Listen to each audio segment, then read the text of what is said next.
Hi, I'm Katie Gowrie. I'm an editor at Love Inspired and Love Inspired Suspense. Here's how you go from pitch to purchase.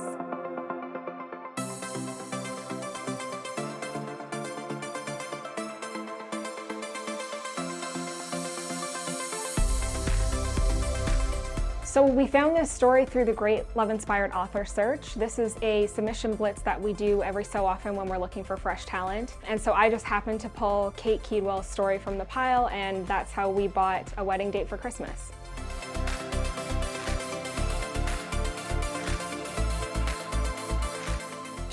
There was so much to love about it from the first page. She had this really great, engaging voice and this fresh writing style. There were these really relatable, funny characters who were just a bit quirky in a great way. And then she had this really charming small town setting on the East Coast. The story was actually set in the winter, but it was Valentine's Day, so we changed it to Christmas, but right away you could tell it was going to make a great holiday romance. This story is kind of a rivals to lovers story. They were sort of high school rivals / frenemies because they were in the same friend group. And she had this really intriguing premise that felt relatable, wherein the hero and heroine in this story, their exes are getting married. So they're sort of coming home for Christmas. They're coming back from New York to their small town where there's a lot of gossip, and neither of them wants to attend this wedding of their ex solo. So I thought the premise was really cool, and then again, the characters just felt funny and relatable. I felt dropped into this heroine's head immediately. You know, that feeling of returning home, trying to make it in the big city and not wanting to come across as a failure or, show up to something solo. So yeah, it just felt really relatable to me.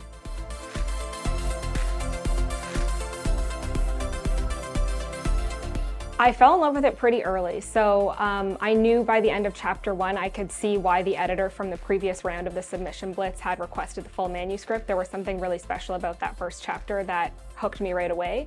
So I'd say about there, but I wanted to keep reading and get a sense of how the rest of the story unfolded, and yeah, I continued to just love her voice and her writing, and I knew there was something special there.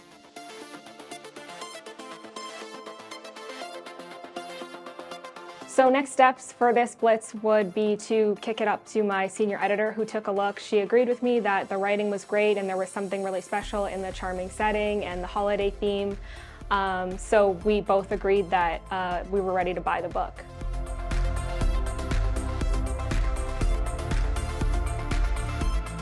I don't remember a whole lot about making the call. It was actually pretty short and straightforward. Kate seemed pretty excited to get on board with Harlequin, and I was really excited and thrilled for her too. The thing that I remember most about her coming on board with Harlequin is she did this really great I Got the Call story on the Write for Harlequin blog. So this is a series that we do monthly where aspiring authors who we've bought can share their call story on our Write for Harlequin blog, and she sent in something really great. She had these really thoughtful answers. She talked about how Love Inspired had been a comfort to her during the pandemic, and I thought that was really touching. So that's what I remember most about buying her book.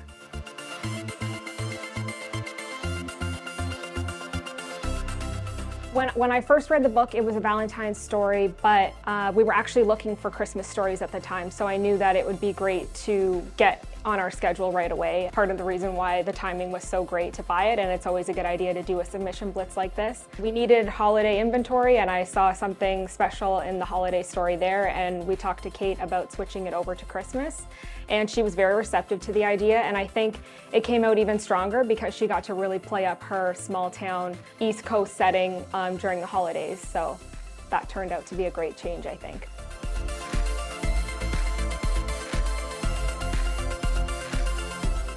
So all the blitzes in the series work a little bit differently. For the Great Love Inspired Author Search, we always do it in 2 rounds.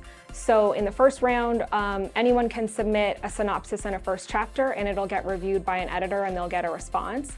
If you make it to the second round, it means we're interested in seeing more of the story, so we'll request the full manuscript, and then you're welcome to send that in, and we'll read the whole thing and decide how we want to proceed. Either we're gonna buy the story, we might give you a revise and resubmit, which means that there's something there, it's close, but there's a little bit of work that needs to be done before it's ready for publication.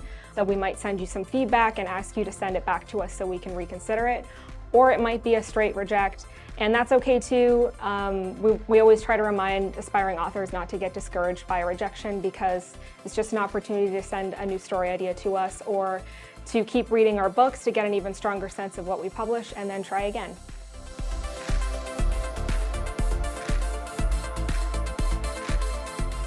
The first chapter is so important because we're really looking for, especially on the Love Inspired team, the stories are only 55,000 words, so things need to get set up pretty quickly. So we're looking for the character's goal, motivation, and the romantic conflict to be established. That's GMC. We talk about that a lot on the Write for Harlequin blog. So yeah, we're looking for something where we're grabbed right away by the voice, and we can feel that sense of romantic tension that's going to drive things forward until the very end.